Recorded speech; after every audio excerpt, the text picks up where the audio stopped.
The Attorney General's office gave its annual human trafficking report today. It shows cases reported are down by about 20% from last year, and victims are up by nearly 30%. News 19's Rachel Ripp explains how the state's task force is looking to combat trafficking this year.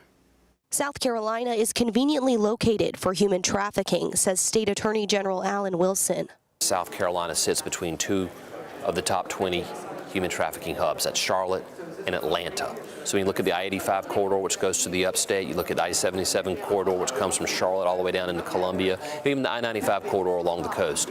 Those are veins for human trafficking activity. The General Assembly's mandated task force has been battling against this crime for the last 10 years.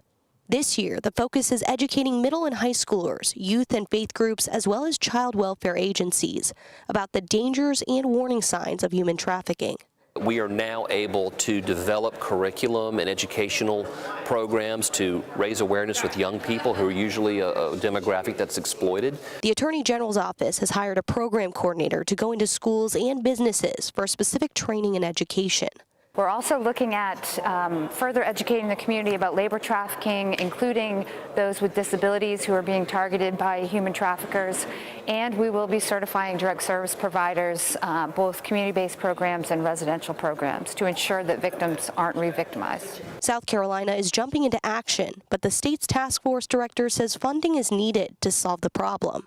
In the 10 years that we have been a mandated task force, we've had zero financial appropriations.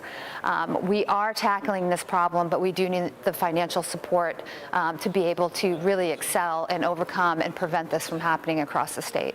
More progress, but also some limitations. Reporting in Columbia, Rachel Ripp, News 19, WLTX.